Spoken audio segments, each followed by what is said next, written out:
Hello, everyone, and welcome. Thank you for joining us today. We are here to talk about merchandise planning, open to buy. This is actually our fifth session of our series that we host about once every month or so.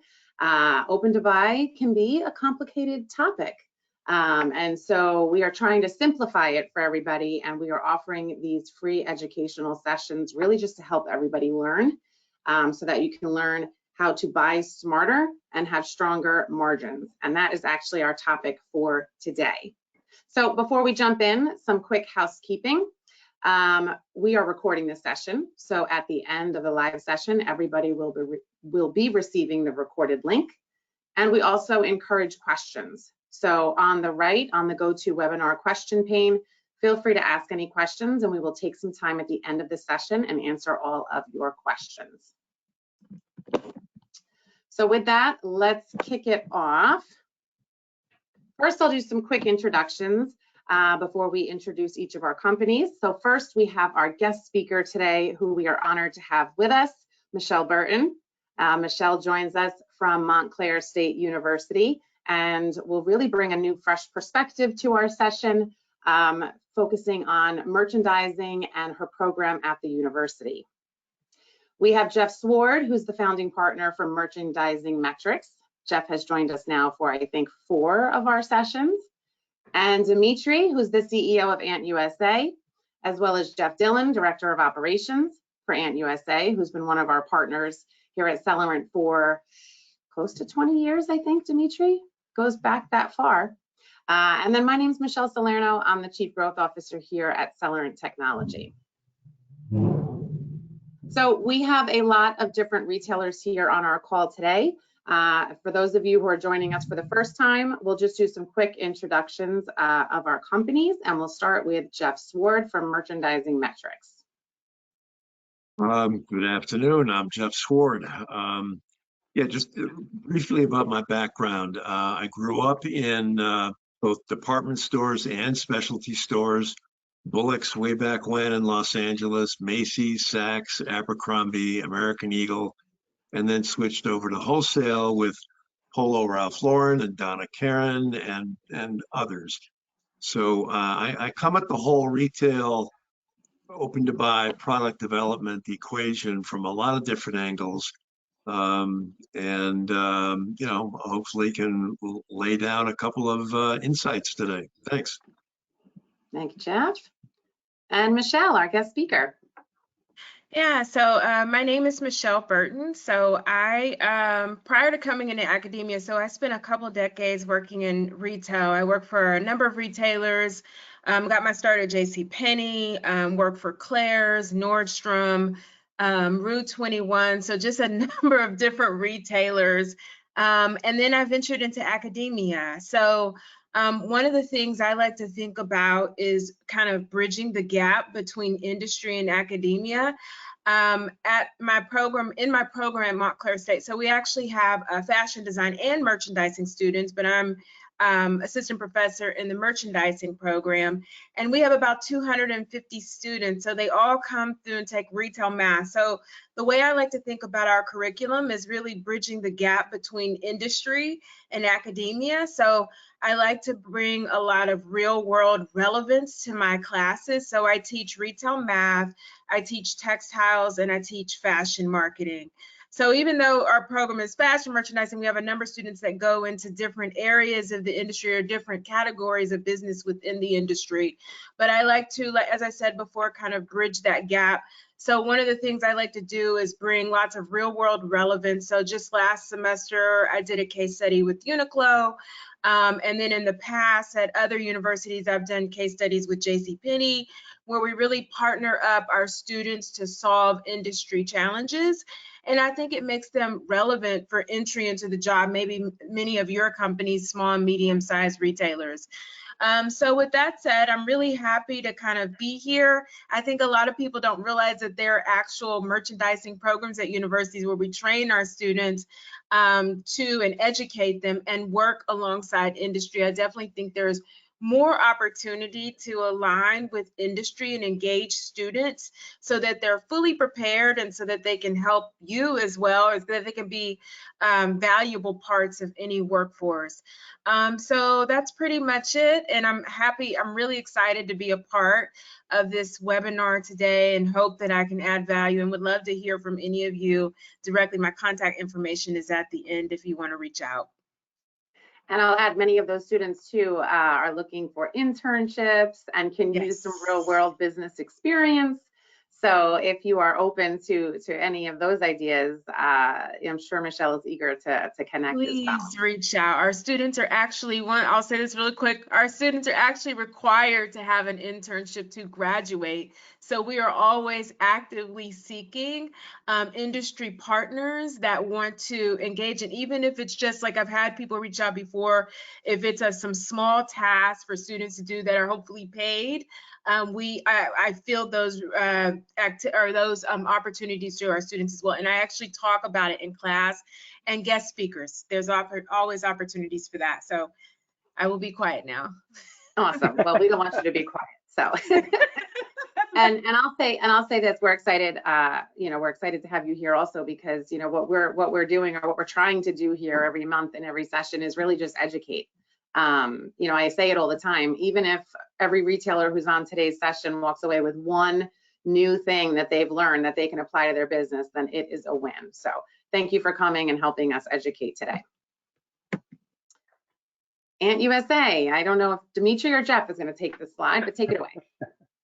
I normally do, but Michele, I'm really thrilled to have you join us on this, and excited to continue working with you. I really like the phrase retail math.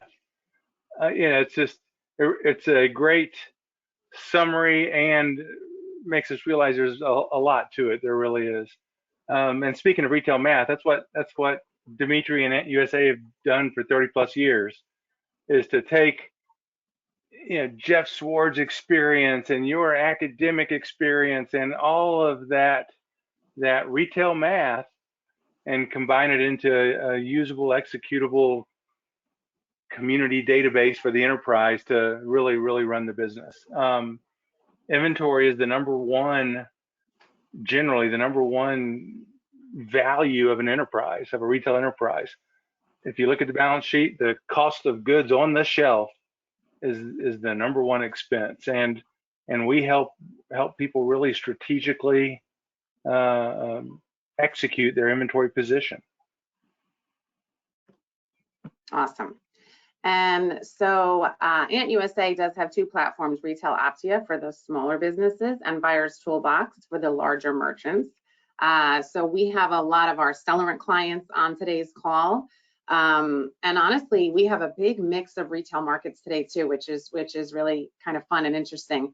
We have sporting goods, we have hunting stores, we've got quite a few footwear stores, apparel merchants, we have a dancewear shop, we've got some pet shops, we've got some hardware stores. We have a really nice mix of markets on today's session, all of which really represent our mix of retail clients who use our Celerant software. We have also two platforms that we offer. We have Cumulus Retail for the smaller merchants, and then we have Stratus Enterprise for our small to mid-size retailers. Both of our systems integrate seamlessly with both of USA's systems. So, regardless of what system you're using, and even if you're on today's call and you're not using Celerant software, that's good too, because hopefully you'll learn more about how you can still leverage merchandise planning to make better business decisions and buy better for your business. So with that, I am going to ask our first poll questions. For those of you who have joined us before, we love asking these poll questions. It really helps us understand who's on the call and where everybody's at with their business. So let me pull up this first question here. How do you build agility into your open to buy management process? So give me 1 second while I pull this up. Okay. So how do you build agility into your open to buy management process? Go ahead and select which answer best applies. I leave open to buy dollars open because my supply chain can respond. I take markdowns and or cancel orders based on weeks of supply. I practice close vendor relationships so we can make in-season reactions.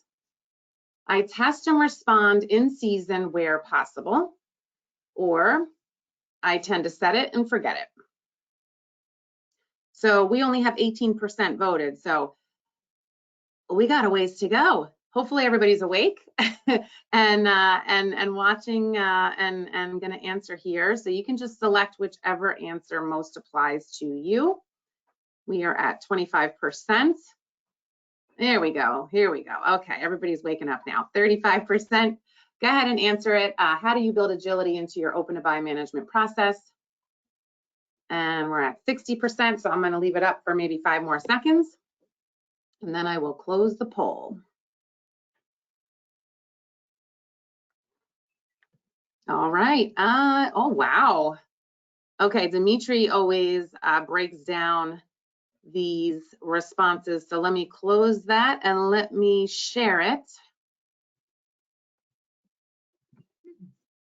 All right, go ahead, Dmitry. It's an even split here. So first of all, thanks, congratulations on answering such long questions, right? As I was reading it out loud, I thought, wow, this is a lot to. Yeah. You got to take into account the number of syllables in every line. That's why the ramp up on this particular the ramp up on this particular one is is longer, right? So let's in general, it looks like it's kind of all over the place, right? So I cancel orders, right? So using week supply, for those of you that are not comfortable with using that, it's a really good indicator for the state of your inventory given future likely sales, right? So like even car dealers use that. They just call it days of supply. Your favorite Chevy might have 45 days on the lot, and your some Chinese car might have 350 days on the lot if they let it on the lot, so stuff like that, right?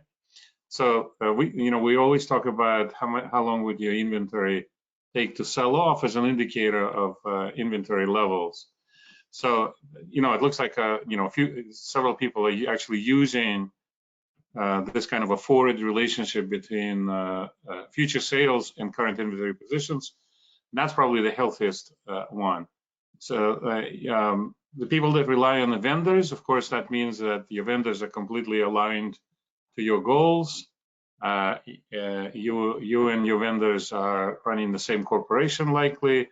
You share the same profits, and otherwise you'd have to think a little bit more carefully about that alignment, in the sense that you may or may not be over relying on the vendors to give you what you need when you need it, because the vendors have very often a built-in bias, right, towards pushing the product up, right? They're selling to you.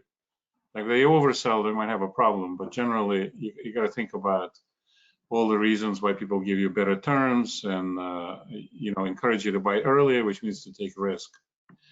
I test and respond is also very, very healthy, especially for scenarios where you can replace products, pretty quickly. If something doesn't work, you get something else. So perhaps reposition the buy orders between the vendors pretty quickly. And set it and forget it. That just means that you buy once a season, right? So I would give it a kind of a mixed bag here. And we had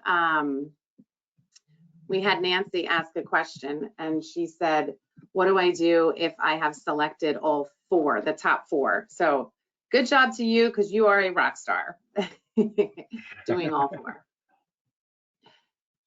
All right, so that sort of kicks us off into our presentation today. So we're going to get it rolling because we have a lot to talk through. So today we're going to talk all about buying better. And so you'll see this little chart, this little diagram all throughout the presentation, but really there's 6 steps, right? And it's a continuous improvement. So learn really is just learning all about your business and the 5 R's. Not going to steal the thunder, but we will get to that.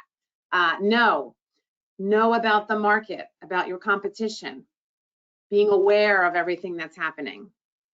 Plan. That's where open to buy, that's what it's all about, right? Planning, that's what we're here for. Solving, and we're going to really lean into storytelling and how you can solve by telling a story based on everything that you've learned. Execute. Well, what good is telling a story and coming up with the solution if you can't actually execute it? And lastly, teach and evolve, which I think personally is probably one of the most important, because if you're not teaching and learning and growing and learning from your own mistakes and even recognizing your own mistakes and learning how not to do it again, well, then it's all for nothing. Most importantly, through each and every single step is communicating. Communicating across all your teams and every step of the way, not operating in silos. So we will jump right in. Jeff Sward is going to kick us off, talking us through Learn, where we will get into the 5 R's. Go ahead, Jeff. The 5 R's. Yeah, learn is a big bucket. This is really all about, we call it here the deep dive into your own data. And this is really all about the nuts and bolts and just how nitty gritty the data can really get. And let me just say, Michele at the beginning used the word, I think, complicated. It is. It's daunting. And if you're here, you're here for some clarity and prioritizing. And I just want you to know we feel your pain. So we're going to try to give you some highlights throughout this conversation that help. One of the things that I find most useful, 5R content, right product at the right at the right price, at the right place, at the right time, in the right quantity. That's all. Yeah, that's all. It's just not as simple as buying the right product. All these other variables are what make it so darn complicated in distributing everything to the right place, time, and quantity. And that's where we're calling out the entry, peak, and exit timing, because you've got to hit all those on the head at the same time. You've got to enter at the right time, you've got to peak at the right time, and you've got to plan your exit, especially from seasonal product, so that you've made room for the new. And when we say here deep dive into EOS is simply end of season inventory content, there are huge lessons at the end of the season. Everybody likes to talk about bestsellers. If it's left over at the end of the season, you really want to understand why it didn't sell. And by risk profile, what I like to look at is the various levels of both shelf life and risk. And I'm mostly talking apparel here, but it has applications elsewhere. I look at layers of the product profile, basics, key items, and different levels of fashion. And what I see on the markdown racks is very little, if any, basics, very few key items, but the markdown racks are jammed at the end of the season with the higher level of novelty and risk fashion product. Now, there's a distinction to be made here. Basics and key items can be very data-driven because the product from year to year doesn't change much, and this year's data can project demand usually pretty intelligently for next year. The very nature of novelty and fashion product changes from one year to the next. So you could establish an open to buy for a classification of product, but when it comes to picking the individual style, color choices, you're guessing. because you can't take this year's data on fashion product and apply it directly to next year. So look at what happens. The product that you can buy that's data driven tends not to have a lot of residue. The product that you buy that you're guessing on, that's where the residue happens to be. So if you just remind yourself of that, it sometimes can say, if I just buy a little bit less of that higher risk product that I'm always left over with, it will help mitigate that end of season inventory load. And it also helps remind you of the entry, peak, and exit timing, that if in season you've got a weeks of supply problem where you've got an exit date and your weeks of supply tell you you're not going to hit it, it's probably time to take a markdown earlier as opposed to later. So all of this data, all of this micro data goes into the big bucket of learning, and we know it's a lot to digest.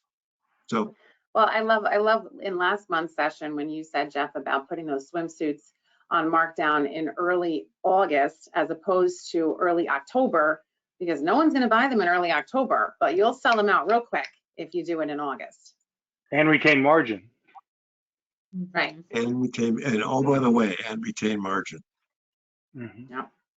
That's a wrap. All right, and there's our little pop-up reminder on the bottom there. If you saw it pop up, every step of the way, you need to talk and communicate across your teams, not operating in silos. And that little pop-up is going to be on every slide. If I could just add one little comment. Yeah. The comment or the bullet point we didn't have room for here was why. And the question of why being applied to, why was it a bad seller? Why was it a worse seller? That's when planners and buyers and designers and supply chain people actually have to get into the room together to understand the why something happened, specifically so that it doesn't get repeated again. So that question of why and how it gets discussed across the teams, across the silos, is critical every step of the way. And I'll add to that, everybody's busy. Everybody has no time, right? It's hard to find the time to get in a room and have that conversation, but it is so important that you do to help you prevent making these same mistakes again and again and again. And if I could just add real quick, one of the things that might be helpful is having scheduled meetings to have those conversations, whether it be every week or every other week or whatever it is, so it's already on the calendar. So I just wanted to add that. Yeah, it's like what we said in January. You got to do a holiday postmortem, right? And really see where you're at and write everything down so you don't forget next year. Mm-hmm. All right, we are going to kick off another poll here. So let me open this up. The question is, data aside, put those reports aside for a second. Do you have a process for listening and learning? So I'm going to launch that. You should see it. Okay, data aside, do you have a process for listening and learning?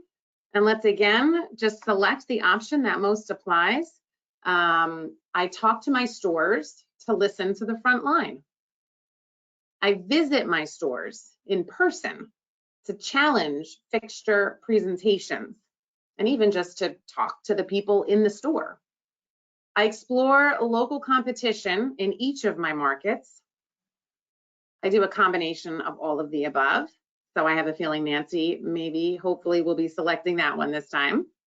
Or lastly, I only review the data on my computer, which means really that you're just looking at the reports and really just leaning in on the data. So go ahead and select. We have 40% have voted. Wow, and it's a landslide so far. 100% are all choosing the same. That's amazing. All right, we're at 63%. I'll keep it open for a few more seconds. Go ahead and select the most applicable answer. And we're at 75%, so I'm gonna close it. And I'm going to share, and Dmitry, wait till I share this one, you're gonna love it. So first of all, that's awesome. First of all, it's the first time we see a result where everybody agrees, right? Yes. So we have now identified Mostly everyone. Mostly everyone. Mostly everyone. But if you think about it, people, consultants, right, get paid a lot of money to identify best practices and to bring them out. When you get this kind of a poll result by itself, right, that's the best practice, almost by definition. Everybody runs their own stores, right?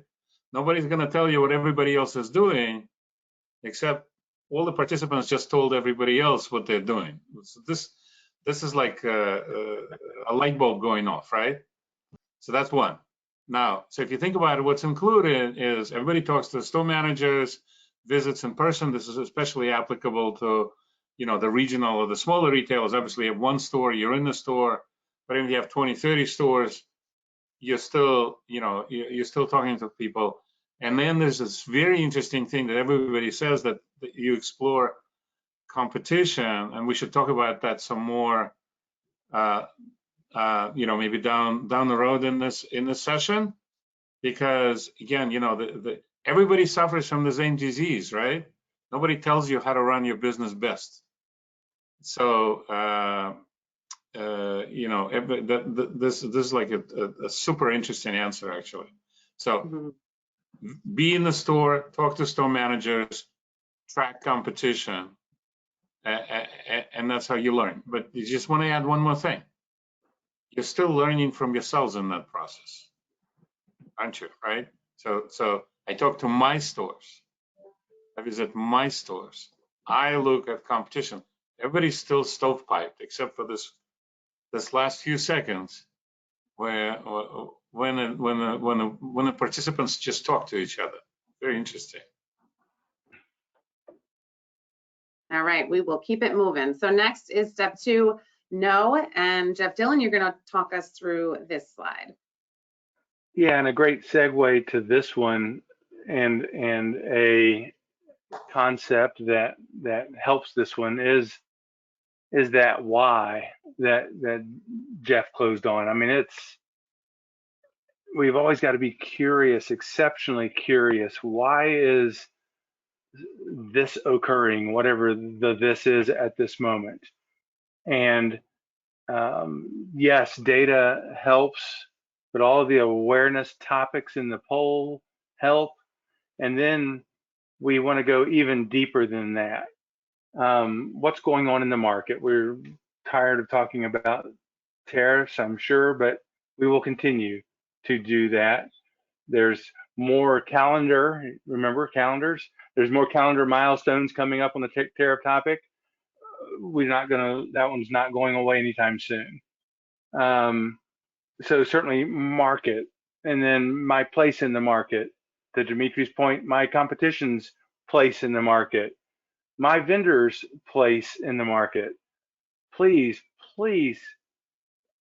keep vendor communications going more than ever. Talk to them when you're doing more than just placing or canceling or adjusting POs. What are they doing in their business to manage all of these similar situations that you have? There's an overlap between the vendor's concern for the market and tariffs that's equal to the retailer's. Keep in touch with your vendor on every topic, vendors, plural. Certainly you've got to 80-20 them to balance your energy, but your key vendors, you need to know their business. And there's the word know. And really understand how to get the win-win from them. The time action calendar, every session we've talked about calendars. Already on 3 slides, we've talked about calendars. Michele brought it up a minute ago, and it's a difficult thing to do. I've experienced it firsthand working at retailers, but a cross-functional, collaborative corporate calendar that pull in and out, collaboration between departments is required. It really is, and it's a pain. But really embracing those collaborations and communications predictably in a prepared way. Prepare for those meetings where you discuss last week's top 20% sellers and top 20% dogs, and let everyone ask why, and then next what is just really the key to success. Calendar collaboration, it's huge. It really is. Jeff talked about testing. You know, it's a huge thing that can take on different flavors. You know, really stepping your norm and testing a wildly new category or subcategory and watching it closely. Stepping out of your norm after understanding, i.e. knowing, in this subcategory of apparel, I've got my core items, I've got my fashion items. What do I want to do differently? Do I want to go boring and expand core? Do I need to stay exciting and expand fashion? What are the pros and cons and risks and whys? I'm stuck on why if you can't tell. Competitive analysis is an interesting thing. Certainly secret shopping, being, you know, there's frenemies out there. We can talk to people that are in different markets that do the same thing to gain insights. So leverage your industry relationships. Don't be misled by competition. Just because they're doing something doesn't mean you should. You've got to test against your history, your knowledge, your creativity, and ask, why are they doing that? Just because it's pretty and shiny and neat and cool doesn't mean it's the thing to do. Doesn't mean it's successful or going to work for them. You know, sometimes we talk about the value of data and the risk of data. Jeff touched on it. We will more. Don't rely 100% of the time on data. There's always more to the story. And I'll add too for competition, social listening. Social media is so important, and it's such an easy way for you to just follow your competitors, pay attention to what they're doing. What are they posting? What products are they carrying? What's resonating? What are they getting the most engagement on? What are you doing or not doing? It's a great way to just stay ahead of your competition and just see what they're doing and know what you're doing. And you don't have to do the same thing, but I urge you to be to be different and differentiate yourself. And sorry to be a cynic, but they can also be misleading as heck. So always balance, you know, what they are doing loudly on social with the test of reasonableness and real data to support their claims. Every step of the way, the bottom light bulb, every step of the way. Why? What? Take, you know, it's blinders off. What can I do to draw more knowledge into my sphere than is just facing me that I've tended to always looked at. But if I may add something on the last slide, I know we may be going a little slow, but if you could go back to that for a moment. So yeah. I've been thinking, you know, over the years, we've trained, I don't know, literally thousands of merchants. And you know, there are kind of two types of people that we encounter, right? There are people who already know everything. They just know. Sometimes they're artists. I've been buying furniture for the last 20 years, or I own every kind of pet, and I know what they need. Don't tell me, because I'm an artist. And look, my margins are always great. I'm a star, but like and I find that these people have learned everything there was to learn. And as the world changes around them, they still know. They just know. They don't need to learn. And then you get people who are much more open to to say, well, I know I'm running a business, and maybe I'm running a great business, or, maybe my business is a little stressed, but teach me, or I want to learn, right? So, and the difference between the artists and the professional merchants is the artists always, it could be, like super performers, right? They're not malleable. So as the world changes around them, they still do things the same way, because they already know. That's all there is to it. The rest of the stuff doesn't apply. They need to plan. They know and they execute. The best people for us to work with and the people that achieve the most improvement are people that ask, what don't I know? What can I learn? Right? Teach me. Or, talk to my peers. And, very often, especially in family-owned businesses, they are absolutely necessary, because otherwise the business kind of stagnates in the past. And as everybody knows, the past is not the future for most people. Mm-hmm. All right, so keeping it moving, because we are we're going a bit long today, as we kind of expected with so many slides on this one. We're going to talk about planning. Dmitry, walk us through. I mean, this is it, right? This is where the whole open to buy plan is formed. Right. So what we do is, planning can get very complex. As you know, that the last couple of slides, Jeff talked about, exits and entries and timing, and and Jeff Dillon talked about the vendor relationships, so tons and tons of stuff, right? We kind of specialize in distilling all that, and over the years we found out that it's the classic 80-20, right? So once you looked at the numbers, we're computer people, right? So we there's data, there's plenty of data. Once you look at the numbers, you basically want to look at how you're selling against, you want to establish same comparisons, right? How are you selling against last year? How are you selling against the previous months? You always want a baseline from the past. Past is not going to repeat, but it could help you project. So, always start with a sales projection, right? You can get into demand for replenishment, which is like a short life cycle evaluation, and stock outs. But basically, what am I likely to sell? Just keep it very simple, right?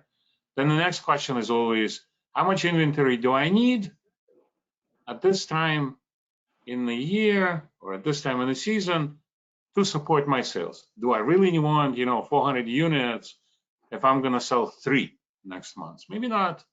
And the other way is, I'm heading into back to school, I'm going to sell 300. And, last year, maybe I only had 100 units, I would have run out. It's very, very simple. Try and figure out what the likely sales are going to be, and try and figure out how much inventory you need to support the sales. So you're neither running a museum, which has lots of pretty stuff that doesn't sell, nor are you nor are you really losing sales because things are trending and you didn't catch it, right? You're always risking, right? So anytime you buy something, unless it's basics, absolute basics, yeah, you're taking a risk. So you got to, the storytelling is very, very important. That's the qualitative part. The first 2 parts are really numbers. Run the report out of Celerant, run the report out of your planning system or anything else you're using. Look at the spreadsheets. Just look at the numbers. The third part is the human element. What are they? Do I know what they want? Is it? How much risk am I taking? The fourth is discipline, right? Time and action, calendar. Very, very important. Very often, people do the right things once a year. And then they think that the next 12 months are going to continue the way they envision them. Of course, never happens. So we always advocate at least a monthly cycle, right? And if you're running a huge replenishment-based business, maybe you look at it quarterly. But that repeat cycle, the time and action calendar, is part of the secret sauce. It doesn't cost you anything to do it regularly, right? And then finally, the numbers that you produce, they need to match what the merchants want to see, which is some people want to buy at cost, some people want to know how many units to get, Some people want an overall budget for a vendor. Some people want to know, how many dollars they can spend, and then they back out their own markups and figure out the cost. But it's guidance, right? It's like boundaries for the dollar flow. This is the minimum, this is the maximum. I'm going to try and follow the open to buy so that I can execute, right, and solve and execute to my goals. So sales, inventory against the sales, understand the risk, do it on a regular basis, follow the budgeting outcome, which is open to buy. And typically that improves everybody's business, whether you're replenishment driven or you buy once a season on high fashion or something like that. That kind of discipline applies to everything. It's just the numbers are different, right? So your inventory to sales relationship at the beginning of a single buy in the beginning of the season is one thing. Whereas if you're running replenishment, maybe you're running like on 3 weeks of supply, 4 weeks of supply. But very often, even for replenishment business, we look at it and they're like 8 weeks supply. Like, and then the conversation becomes, do you have the right amount of inventory to support the sales that are likely to come? Maybe not. So. And every step of the way, communicate. All right, we're going to move into solve and then execute. So Michele, walk us through solve. And I see here the 5 R's are back, and so is storytelling again. Yes, I'm going to, and we've hit on that a couple times, so I'm going to try to hopefully put a different spin on it, because we've talked about storytelling and plan and learn. And the way I like to think about the 5 R's in this context is, and I had to write myself a couple of notes, is one of the things that was kind of loosely talked about was the customer. So I want to present these 5 R's from the customer point of view. So when we think about right product, kind of knowing what is relevant to our customer, but like in the moment. So not necessarily what we think. So I sometimes think as merchants, it's like, what do I want to see? What do I want in the stores? What do I want my customer to have? And that goes back to really knowing your market, understanding, every competitor is not your competitor. So who is the competitor for your business? And I'll add, and listening. Yes, and listening to that customer. So getting out in the stores, which was talked about previously, really interfacing. Like when I was at Nordstrom, customer was like at the top of everything, and we spent time like branching in the stores, working alongside the associates in the store. In terms of price, what aligns with your customer's value perception? What are they willing to pay? And again, you won't know that unless you're interacting with your customer. Like, can your customer pick up the phone and call you? Do they have a direct line to you, or your store associates? If you're a buyer in the office, whoever it is, do they have a direct line to you? Not saying that they should, but what is that mechanism that's maybe not just like sending in some request online to say, I have a question about XYZ, some type of prompt like that. Right place. So I thought a lot about this, and it's like, where do they shop? So products are prioritized accordingly. And sometimes we think about right place, like channel, like in-store or online. But I also like to think about within the store, placement within the store. Like, and I even go to so far as to think about, to me here, like in northern New Jersey, it's so crowded. Like it's crowded everywhere. So even if your customer wants to pick up a quick item in the store and they don't want to spend a lot of time, they don't want to stay long. So maybe they park at a meter. I don't know where everybody's store is. So is that, pickup item in the front of the store? So just really thinking about where items are within the store. And then also timing. So making sure that you've got the right product and the right, the actual right product, which we talked about. But is it seasonally correct? So I know we have a lot of different retailers, from pet stores and everything else. So balancing kind of the risk and the assortment. So do we have a few buys that might be a little trendier? Maybe we're buying less of it, but is it the right timing for that risky product? So I think storytelling, managing risk, I touched a little bit about that. I'm trying to go quickly, but making sure you differentiate yourself. And again, that goes back to understanding your customer and telling the story of who they are, what they want, and making sure then once you know your customer, you differentiate yourself from whatever competitor, and making sure you view competition in the eyes of the customer.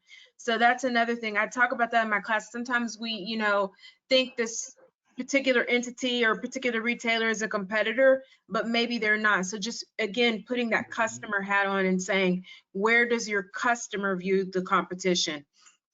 I think I'll cut it there. I'm trying to keep it short because I know we have a couple more slides to go. That's okay, Michele. Michele, I'd like to hear more from you on in-season reforecasting and it says testing, but just what are your views on in-season reads and reacts and interpretations? Yeah, so I think that's super important. So I'm going to talk about it from a couple angles. So again, that goes back, and I think this was mentioned earlier, like, are you meeting often? So are you meeting with your cross-functional partners every single week? I think it should be every single week. I think it should be around the table, that Monday morning or Tuesday morning meeting where everybody has had an opportunity to look at the business and come with their different perspectives. Planning, it might be we're overspent, whatever it is. Buyer, it might be like, well, I thought this item was going to perform well, it didn't perform to my expectations. Visual could be like, we didn't have that in the proper space, or shipping and logistics, whoever could be like, well, it hit the stores late, just whatever it is, all the players in the room. And then couple things, making adjustments based on that, but then also eyes towards the future. So I feel like you should be keeping a diary of what's happening so that in the future, like, what can we do differently? I think record keeping is something that we haven't talked a lot about, but I think that that's super important, that you're keeping a diary, whatever format is best for your team and you in the moment, so that you can reflect later on and make decisions based on that. As you get into planning for the next season, so you don't maybe make the same mistakes, or so that you do other things, don't make the same mistakes, and then also maybe improve your business in the moment, because who remembers what happened last season? So I really like your comments on the diary, we'll call it, because again, so often the data doesn't tell the whole story. Yeah. And I need footnotes. Yes. We only sold 10. Well, you bought 10 and ran out on day 3. Yeah. And that so also that's helps why you other only people remember. Right. Yeah. Oh, yeah, absolutely. Yep, and you won't remember next season. Right.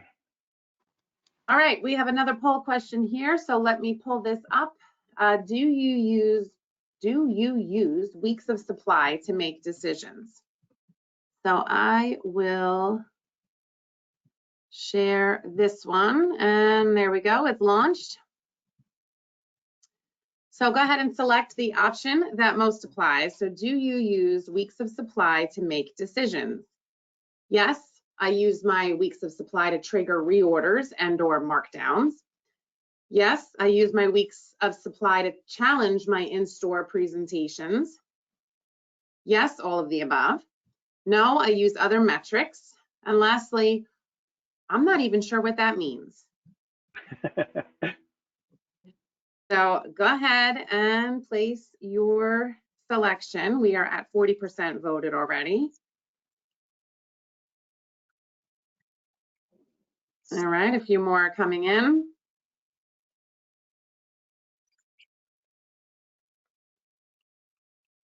We're only at 50, oh, there we go, okay, 60%. All right, I am going to, well, no, it's still coming in. All right, we're at 70%, so I'm gonna go ahead and close it. And let me share it.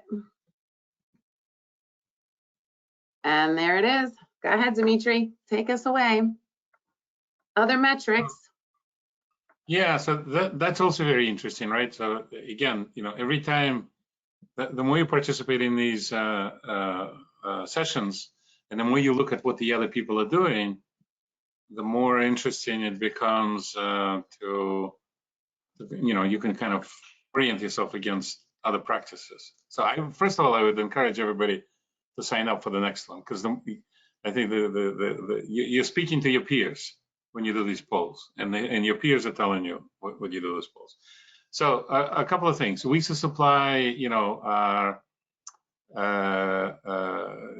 you know, perhaps a more advanced method for some people, but I would encourage you to do a very simple calculation, right? We use it a lot, by the way. Doesn't matter what size company we work with, you know, we use it a lot. The way to calculate week supply, you know, almost like homework, right, is you look at your sales, past sales, future sales, doesn't matter as much, right? Let's say you look at your monthly sales, 100,000, 10,000, a million, whatever, by month, right? You look at your inventory position at the end of the previous months. You know, I have 50,000, 500,000, whatever. You basically say, you know, how many weeks would it take to sell off my inventory? You would see some very interesting scenarios where in some cases you might have product that takes a couple of weeks to get in. You have 26 weeks of that product. You have other situations where you might be heading into a new season, and you know, you might have 3 weeks because people didn't place the orders well enough. It's a very, very nice, future-looking, simple calculation. You can use average for multiple periods. Frankly, in our practice, we like to, you know, once the sales are forecasted, we like to look at that forecast and dynamically can sort of calculate how many weeks supply you have. But the other thing that you can do with that is look at it what it was for last year, and very often people are shocked,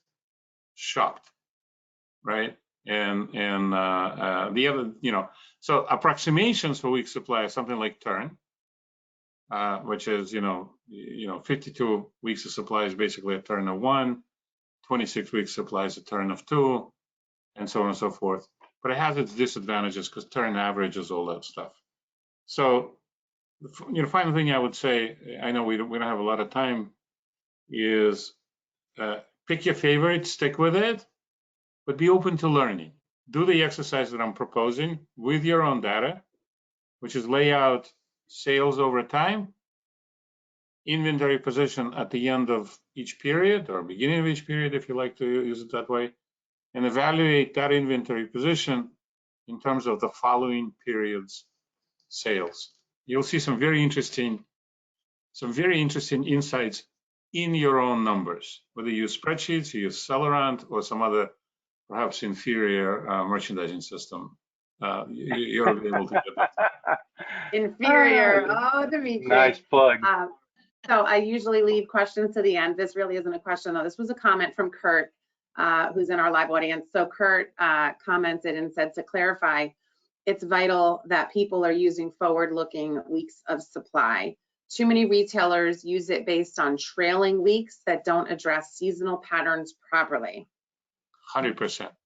I see a lot of head shaking. Yes, yes, yes.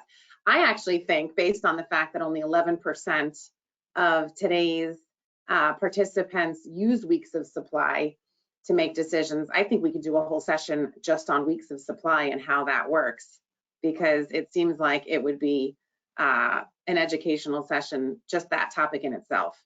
I don't remember the numbers, but wasn't it like 11 plus 22? Didn't some of them, isn't yes to all of above weeks of supply people? Yeah, it's still, people are leaving a lot of money on the table. I get it. It's still 30-some%. Yeah, yeah. I'm also wondering what other metrics everybody uses. Yeah. I'm curious, that's all. Put it in the chat. 50, yeah, put it in the chat. 56% of you all said you're using other metrics. So drop it in the chat. We're curious what you're using, and we will probably do a future session specifically on weeks of supply. All right, we have 4 minutes left, and we still have a couple of slides.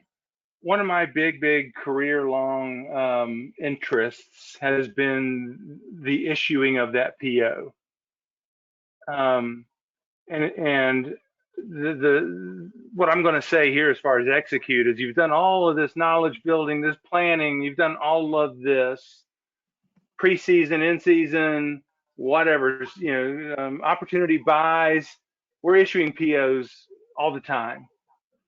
Be super critical of them, please. Have policies and guardrails in your enterprise where if a PO is over X dollars in this category, someone else puts an eyeball on it. If a PO over X dollars is created by this individual, maybe an extra eyeball needs to be put on it. Are the POs being issued against the open to buy plan?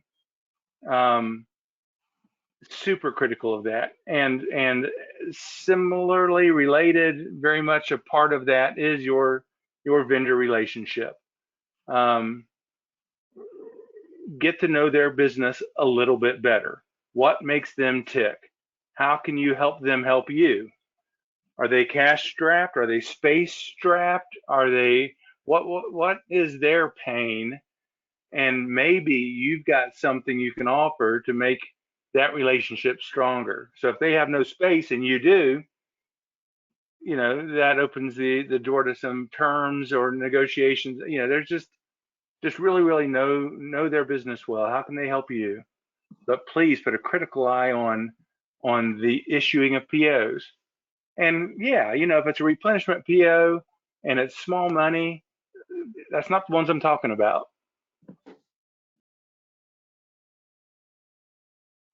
I'm going to call that a wrap on execute. Okay, go ahead. All right, so Michele is going to take us into our last step, which is teach and evolve. So teaching and evolving, I think I have a couple thoughts. So each week brings new data. What I wanted to point out, and I took a lot of notes prior to that to kind of help me remember some of the things I wanted to call out the most. So remember that your open to buy is an actual living tool. So every week you're going to get new insights, and I don't want to repeat too much of what I said, mentioned, but reforecasting weekly. So if you're having those weekly meetings or whatever cadence it is, really think about what are my actions going forward. So this is about, I like to think of that teaching moment and then evolving from there. What am I going to do going forward? So bestsellers, what am I going to kind of repeat? And even think about future seasons. Worst sellers, I think that this has been pointed out as well, but what actually went wrong? Was it a worst seller because it didn't land in the store on time? Or was it a worst seller because there is an issue with the item itself? I don't know. Maybe the colorway, maybe it's not what you thought it would be. It's not the same as the sample. Maybe there's something broken, a broken piece that's shipped to the store. Whatever it is, it could be a number of issues. Really ask yourself, why is this a worst seller? Maybe it's the positioning within the store. Maybe it's not in the right spot. Maybe your customer can't find it. Maybe your customer doesn't even know you sell it. So that's a piece. Seasonal timing, does it hit the stores at the correct, or is it on par with the season? Sorry. And then also competition and demand planning. I had a note on demand planning is what is your competition doing, and staying aware of those outside signals, which we've talked a lot about, and making sure you position yourself to the overall marketplace. And I think is being honest with yourself. So I think a lot of times, it's a moment, especially if you bought something you really loved and you thought it was going to do well in a tank, or it could just be a number of reasons. Be honest with yourself about it, because remember, as I think about this, your customer is number one. So it's not about you in this moment, it's about your customer and what they want for their lives. How about that? No matter what it is, what they want for their lives from what your offering is, how it's going to help them achieve their goals, and it could be a number of things, because I know we have a number of different categories of business on the call today. So yeah, that's how I would wrap this up. Is huge. Absolutely.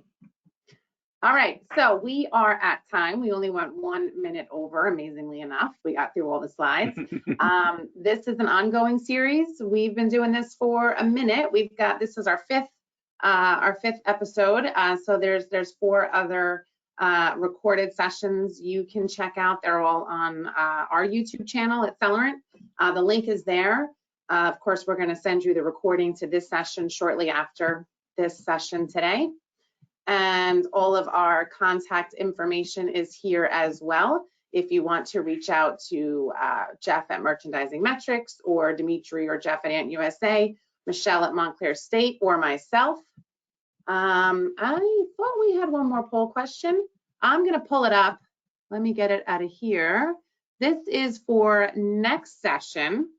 Now we're thinking we're going to switch it up here a little bit and talk about how to stay ahead of competition. So how do you stay on top of your competitors? So select the one that best applies here for the last second that we have left: social selling and or Google Alerts, mystery shopping, either in person or online, sign up for their marketing channels and pay attention, use competitive intelligence tools, or all of the above. I'm already a marketing rock star. So go ahead and select your best option there to give us an idea. We're at 50%. Oh, I love this. We've got a lot of marketing rock stars. Awesome. Marketing is my background, so that's what I'm super passionate about. So next month, we are likely going to switch gears just a little bit. We'll still have our crew on, and we'll be talking about, we'll take more of a marketing spin approach next time. Of course, bringing it back to merchandising and planning. All right, I'm going to close this out and share it. 57% are doing all of it, which is excellent. And then we've got 29% who are doing mystery shopping in person and or online. 14% are signing up for marketing channels. Nobody selected social listening or Google Alerts, which is surprising. Well, they did with all the above. Well, all the above. Yeah, true. Keep me straight. Well, join us next month for this session. Or if you think our next session should be focused on weeks of supply, let us know. Just drop it in the chat. We are out of time for questions today, but hopefully you can join us next time. And thanks everybody for joining us. You're awesome. Thanks. Thanks. Bye guys.